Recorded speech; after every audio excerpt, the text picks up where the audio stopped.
आखिर माता सीता धरती में क्यों समाई थी? बहुत लोगों के मन में यह प्रश्न उठता है कि ऐसी क्या स्थिति आ पड़ी थी कि माता सीता को भूमि में समाना पड़ गया था। क्या इसके अलावा कोई और विकल्प नहीं था? तथा क्या श्री राम इतने कठोर थे कि उन्होंने बार बार माता सीता के चरित्र पर संदेह किया? आज हम आपको इन सभी प्रश्नों को उत्तर देंगे तथा बताएंगे कि आखिर क्यों माता सीता को भूमि में समाना पड़ा। इसके लिए सबसे पहले आपको राजधर्म क्या होता है तथा इसकी क्या परिभाषा है, इसके बारे में जानना आवश्यक है। एक राजा प्रजा से बनता है तथा राजा का यह उत्तरदायित्व होता है कि वह हमेशा प्रजा के हित में ही कोई निर्णय ले, क्योंकि एक प्रजा के द्वारा ही राजा का चुनाव किया जाता है, तो राजा को अपने सभी निर्णय वही लेने होते हैं जो प्रजा के अधिकांश लोगों का मत होता है, अन्यथा उसे राजा रह जाने का कोई अधिकार नहीं होता। इसी को राजधर्म कहा जाता है।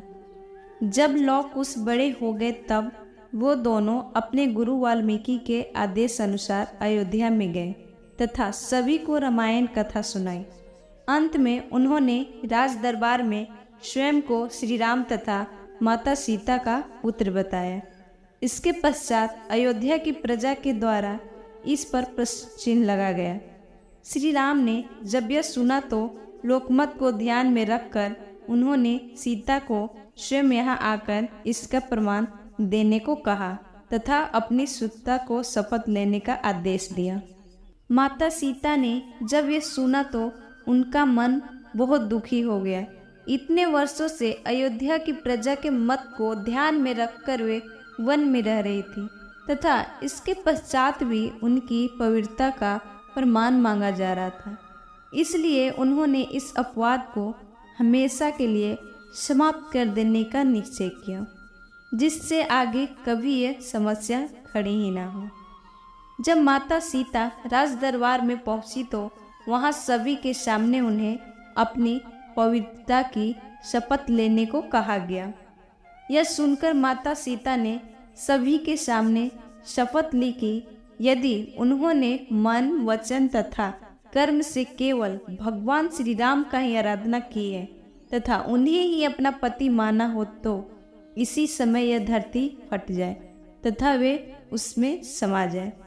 माता सीता के इतना कहते ही एक जोरदार गर्ज हुआ तथा धरती फटकर दो हिस्सों में बट गए। उसी से धरती माँ अवतार हुए तथा माता सीता को अपने साथ लेकर चली गई। इस प्रकार माता सीता ने स्वयं के लिए उपजे एक विवाद को हमेशा के लिए शांत कर दिया। क्या आप सबको पता है, रामायण में एक नहीं बल्कि दो सीता थी, पहले असली और दूसरी माया की सीता। इसकी कथा के अनुसार एक बार लक्ष्मण जी जब कंदमुंद फल लेने वन को गए हुए थे तब प्रभु जी श्री राम ने माता सीता से कहा कि अगर मैं नर लीला करूंगा और जब तक मैं राक्षसों का विनाश करूंगा तब तक आप अग्नि में निवास करेंगे। ऐसा कहकर श्री राम ने माता सीता को अग्निदेव को सौंप दिया। इसके बाद असली सीता जी की जगह माया की सीता प्रकट हुई। इस तरह जब सीता जी का अपहरण हुआ तब वो माया की ही सीता थी।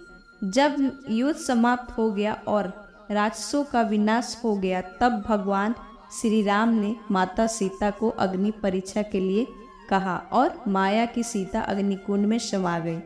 माया की सीता के अग्नि में समाते ही असली माता सीता अग्नि से बाहर आ गई और इस पूरी अग्नि परीक्षा का सिर्फ एक ही कारण था। और हाँ, क्या आप जानते हैं माता सीता को कोई अग्नि परीक्षा नहीं देनी पड़ी थी और ना ही उन्हें वनवास जाना पड़ा था। भगवान राम भी माता सीता के इन दोनों रूपों के बारे में जानते थे क्योंकि ये उन्हीं के द्वारा रचित थे। माता सीता अग्नि देव की पूजा करती थी और त्रेता युग में ये धारण थी कि अगर कोई व्यक्ति सच्चा है तो उसे अग्नि कोई नुकसान नहीं पहुंचा सकती है। इसी वजह से असली माता सीता अग्निदेव की शरण से सुरक्षित हो गई थी और सीता अपहरण से लेकर अग्नि परीक्षा तक के समय में माया की सीता ही थी। दोस्तों, हमारे द्वारा दी गई जानकारी अगर आपको अच्छी लगी हो तो कृपया कर मेरे चैनल को लाइक सब्सक्राइब करें और कमेंट कर मेरा हौसला बढ़ाएं। धन्यवाद।